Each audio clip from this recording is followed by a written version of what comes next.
بسم اللہ الرحمن الرحیم۔ میرا نام میاں علی سرور ہے اور یہ میرا آفیشیل یوٹیوب چینل ہے۔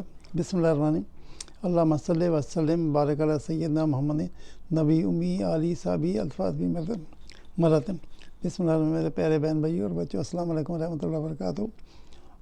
کیسے ہیں آپ نے عید کیسی گزاری؟ اللہ تعالیٰ آپ کو اپنے زمان میں رکھے۔ اور ابھی یہ ویڈیو ہے لیکن تھوڑی لینتھی ہے، لیکن یہ سب کا موضوع اور تاریخی واقعہ ہے، لہٰذا غور سے سنیے گا، دیکھیے گا، میرے لیے دعا کیجیے گا۔ تو آئیے چلتے ہیں ویڈیو کی طرف۔ بسم اللہ الرحمن الرحیم۔ اللہ کے نام سے شروع کرتا ہوں جو بڑا مہربان نہایت رحم کرنے والا۔ سعد رضی اللہ عنہ ابن ابی وقاص رضی اللہ نے اپنے سالار کو بلایا، ان سب کو دیوار کے پاس لے گئے جس طرف دریا تھا۔ سامنے والے کنارے پر مدائن کا شہر تھا۔ وہاں سے انہوں نے مدائن کی شان اور شوکت دیکھی۔ ہم یہ پہلے بیان کر چکے ہیں، یہ سب قریب سے دیکھ رہے۔ سالاروں میں سے ایک سالار حرا بن خطاب تھے، وہ بڑے نماک سے مدائن کو دیکھ رہے تھے۔ اللہ اکبر! دراز بن خطاب نے نعرہ لگایا، کہا میں کسریٰ کا سفید قلعہ، اس کو اللہ کے رسول صلی اللہ علیہ وسلم نے تم سے وعدہ کیا کہ یہی وہ جگہ ہے۔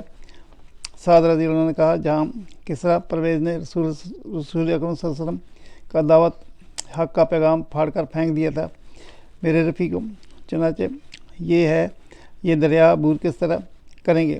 دریا کی کیفیت دیکھو، میں ایسا سیلاب پہلی بار دیکھ رہا ہوں۔ موجوں کا زیر و بم دیکھو، کیا کوئی اس میں اترنے کی جرت کر سکتا ہے؟ خیر کرنی پڑے گی، عاصم بن عمرو نے کہا۔ فارسیوں نے دجلہ کو اپنی آڑ بنا لیا تھا۔ انہوں نے ٹھیک سوچا کہ اس بکھرے ہوئے دریا میں کون فوج اس صورت میں اس کو عبور کر سکتی ہے، اور جہاں پہ نہ کشتیاں ہوں نہ پل ہوں۔ میں کہتا ہوں کہ شاہ ان فارسی کے اس خیال کو چکنا چور کر دیں گے۔ دریا کی سلطنت کو بچانے کا کیا تم یہ کہنا چاہتے ہو کہ ہم اس دریا کو تیر کر پار کریں گے؟ اور سعد بن رضی اللہ عنہ ابی بن وقاص نے کہا ہم میں کوئی موسیٰ نہیں جس کے لیے اللہ تبارک تعالیٰ کے حکم سے نیل نے اپنی روانی روک کر راستہ دے دیا تھا۔ ہاں، سپہ سالار عاصم عمرو نے کہا ارادے نیک ہوں اور دل میں اللہ کا نام ہو تو وہ معجزہ جسے ہم جیسے انسان بھی کر دکھا سکتے ہیں۔ مورخ لکھتے ہیں کہ سعد رضی اللہ بن ابی وقاص خاموشی اس پر طاری تھی اور وہ گہری سوچ میں کھو گئے تھے۔ چند لمحوں بعد وہ چل پڑے، دیوار سے اترے اور اس کمرے میں جا بیٹھے جہاں فارس کے جرنیل بیٹھا کرتے تھے۔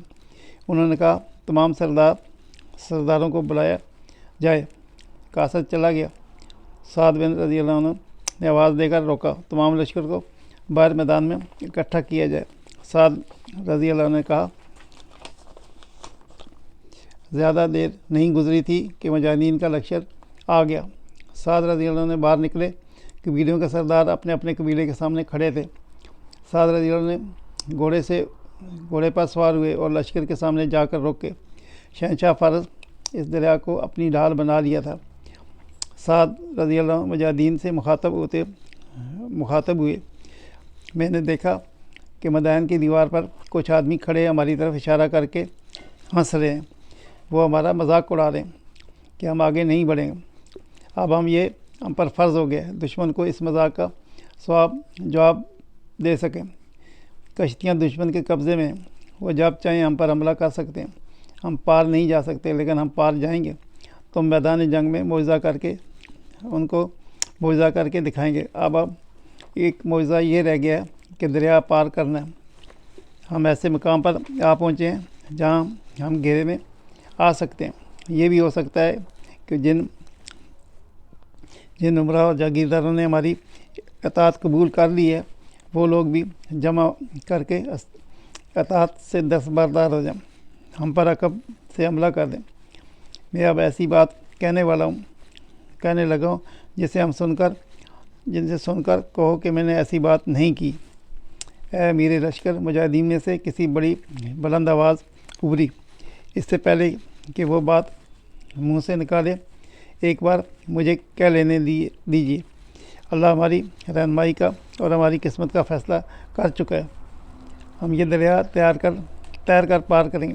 تاریخ میں اس مجاہد کا نام نہیں ملتا اس کہ یہ الفاظ تاریخ کے دامن میں محفوظ رہے ہیں۔ تبصرہ نگاروں نے لکھا ہے کہ اس وقت سعد بن رضی اللہ عنہ وقاص کے چہرے پر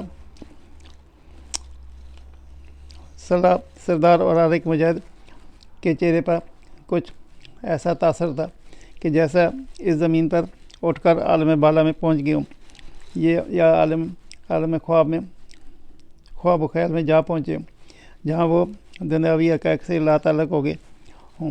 اور مورخوں کے مطابق لشکر سے یہ آواز بار بار اٹھ رہی تھی، ہم تیر کر دریا پار کریں گے۔ سعد رضی اللہ عنہ بن نبی وقاص نے حقیقت پسند سپہ سالار تھے۔ وہ خاموشی سے لشکر کے نعرے سنتے رہے، پھر انہوں نے ہاتھ اٹھا کر لشکر کو خاموش کیا۔ ہمیں صرف دریا ہی عبور نہیں کرنا، سعد بن رضی اللہ عنہ وقاص نے کہا، دریا کے سامنے والے کنارے پر فارس کی فوج موجود ہے، اور شہر کی دیوار پر دریا کے ساتھ اس پر تیر انداز اور برچھیاں پھینکنے والے بھی موجود ہیں۔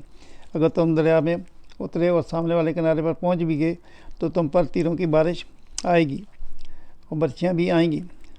میں چاہتا ہوں کہ دریا عبور کیا جائے، یہ تیرا حکم نہیں۔ سپہ سالار آسن بن عمرو کے قبیلے کے ایک آدمی نے گرج کر کہا، یہ اللہ کا حکم ہے کہ دریا پار کرو، ہم اللہ کے حکم کی تعمیل کریں گے۔ لشکر سے ایک شور اٹھا، ہم دریا پار کریں گے۔ سعد بن نبی وقاص کا چہرہ جذبات کی شدت سے سرخ ہو گیا۔ انہوں نے ایک سرے سے دوسرے سرے تک اپنے لشکر کو دیکھا۔ اس اصرار اور شجاعت کا اجر اللہ تمہیں دے گا۔ سعد رضی اللہ عنہ وقاص نے بڑی بلند آواز سے کہا، اب میں تم سے پوچھتا ہوں، وہ آدمی جو کچھ آدمی اپنے ساتھ لے کر دریا پر اترے گا، اگر وہ دریا پار کر لے تو اس دشمن کو روکے رکھے جو سامنے والے کنارے پر موجود ہیں۔ تقریباً تمام مورخوں نے لکھا ہے کہ عاصم بن عمرو نے ہاتھ اوپر کیا اور گھوڑے کو ایڑی لگا کر لشکر کے سامنے آ گیا۔ میں گھوڑے پر سوار سب سے پہلے دریا میں اتروں گا، عاصم نے اعلان کیا۔ اس کے اعلان کے ساتھ ہی 600 لشکر سوار لشکر میں سے نکل کر اس کے سامنے جا رکے۔ سب نے بیک زبان کہا کہ عاصم بن عمرو کے ساتھ ہم بھی اتریں گے۔ دریا کی طرف جو دروازے تھے وہ کھول دیے تھے۔ صفدر رضی اللہ عنہ کے اشارے پر ہم دریا میں عاصم بن عمرو اور ان کے سواروں کو شہر سے باہر دریا کے کنارے پر لے گیا۔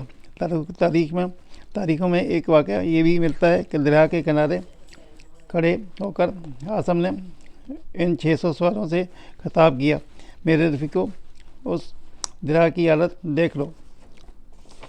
اپنے سر پر اس طرح ایک کپڑا ڈال رکھا تھا، اس کا چہرہ بھی نظر نہیں آ رہا تھا، وہ دوسروں کی طرح نہیں ہنس رہا تھا، اس کے ہونٹوں پر ہلکا سا تبسم بھی نہیں تھا، بلکہ چہرے پر سنجیدگی تھی۔ سنجیدگی میں اداسی کا مایوسی کی جھلک نمایاں تھی۔ ایک عورت جس کے چہرے پر نقاب تھا تیز چلتی ہوئی اس کے قریب آئی اور یہاں کھڑے ہو کر اس نے کہا، تم کیا کر رہے ہو؟ یزدی عورت نے اس سے پوچھا، تم حوصلہ کیوں ہار بیٹھے ہو؟ تم چلی جاؤ۔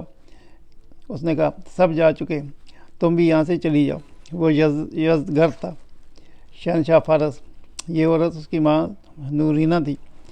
یزدگرد نے شاہی لباس میں ملبوس نہیں تھا، لباس میں ایک عام سا شہری لگ رہا تھا۔ اس نے چہرہ چھپا رکھا تھا اور شہر سے فارس کی فوج بھاگ کر مدائن چلی گئی تھی، تو یزدگرد کے ساتھ ہاتھ سے اس امید کا دامن ہاتھ سے چھوٹ گیا۔ اس پر اتنی مایوسی طاری ہوئی کہ وہ نوجوانی میں بوڑھا نظر آنے لگا۔ اس نے شہر پر مسلمانوں کا قبضہ ہوتے ہی تمام تر شاہی خاندان کو مدائن سے نکال کر مدائن سے دور ایک مکان الوان بھیج دیا اور خود محل میں ہی رکا رہا۔ اس کی خاطر اس کی ماں بھی وہاں رک گئی۔ تم اس مایوسی میں کیوں ڈوبے جا رہے ہو؟ نورین نے بڑے پیار سے حوصلہ مندی سے یزدگرد سے کہا، مسلمان ڈوبنے کے لیے دریا میں اترے ہیں۔ وہ دیکھو ماں، تم کہتی ہو کہ وہ ڈوبنے کے لیے اترے ہیں، کیا تم نہیں دیکھ رہی کہ اتنی قہر و غضب سے طوفانی موجیں عربوں کے آگے دب کے رہ گئی ہیں؟ جس وقت یزدگرد اپنی ماں کے ساتھ مدائن کی دیوار پر کھڑا مسلمانوں کے گھوڑوں کو دریا پار کرتے ہوئے دیکھ رہا تھا، سعد رضی اللہ عنہ ابی وقاص نے ایک مشہور صحابی سلمان فارسی رضی اللہ عنہ کے ساتھ دریا کے کنارے پر کھڑے تھے۔ حسبنا اللہ نعم الوکیل۔ سعد رضی اللہ عنہ ابی وقاص نے کہا، خدا کی قسم، اللہ اپنے نیک بندوں کی اس راہ میں اپنی جانیں قربان کرنے نکلے ہیں، فتح و نصرت عطا فرمائے گا۔ مجھے یقین ہے، یہ میرا عقیدہ ہے، اللہ اپنے دین کو غالب کرے گا اور دشمن کو لازمی طور پر شکست دے گا، بشرطہ کہ مجاہدین کے لشکر میں ایسا کوئی گناہ یا ایسی زیادتی نہ ہوئی ہو جو نیکیوں پر غالب آ جائے۔ خدا کی قسم، ابی ابن وقاص رضی اللہ نے سلمان فارسی سے کہا، جس نے ان کی زمین دشوار کر کے رکھ دی تھی، اس طرح اللہ نے ان کے لیے دریا کو بھی پامال کر دیا۔ قسم ہے اس ذات کی جس کے ہاتھ میں سلمان فارسی کی جان ہے، جس طرح یہ دریا میں اترے ہیں اس طرح زندہ و سلامت دریا کے اس کنارے پر پہنچ جائیں گے انشاءاللہ۔ اس وقت مجاہدین کے گھوڑے دریا کے وسط سے آگے نکل گئے تھے۔ موجوں کا طوفانی زیر و بام وسط میں ہی تھا۔ وہاں سے گھوڑے نکل گئے تو امید بن گئی کہ اب دریا پار کر لیں گے۔ سلمان فارسی رضی اللہ عنہ کے متعلق بھی کچھ بتانا ضروری ہے۔ وہ جیسا کہ نام سے ظاہر ہے، سلمان حضرت فارس کے رہنے والے تھے۔ اسلام قبول کیا تو مدینہ میں رسول اکرم صلی اللہ علیہ وسلم کے پاس جا پہنچے اور حضور صلی اللہ علیہ وسلم کی رفاقت میں ہی زیادہ وقت گزارا۔ اہل قریش نے مکہ اور ارد گرد کے دیگر قبائل سے مل کر مدینہ پر حملہ کیا تھا۔ اس وقت سلمان فارسی رضی اللہ عنہ ہی تھے کہ حملہ واروں کا قبل از وقت پتہ چل گیا۔ اس وقت مسلمانوں کے پاس نفری کی لحاظ سے جنگی طاقت خاصی کم تھی، حملہ آوروں کی تعداد بہت زیادہ تھی۔ اس خطرناک صورتحال میں سلمان فارسی رضی اللہ عنہ انہوں نے رسول اکرم صلی اللہ علیہ وسلم کو مشورہ دیا کہ مدینہ کے ارد گرد خندق کھود دی جائے۔ وہ اتنی چوڑی اور اتنی گہری تھی کہ طاقتور گھوڑے بھی اسے پھلانگ نہیں سکتے تھے۔ میرے پیارے عزیزو بھائیو، آپ نے دیکھا کہ ویڈیو تھوڑی سی لینتھی ہے لیکن بڑی انفارمیٹیو ہے اور بڑی فائدہ مند ہے۔ آپ دیکھیے گا، میری دعا کیجیے گا۔ صلی اللہ تعالیٰ خیر خلق محمد و آلہ وصحبہ اجمعین برحمتک یا ارحم الراحمین۔ اللہ نے اجازت دی اور موقع دیا تو کل پھر حاضر خدمت ہوں گا۔ جب تک اجازت، اللہ حافظ، السلام علیکم ورحمۃ اللہ وبرکاتہ۔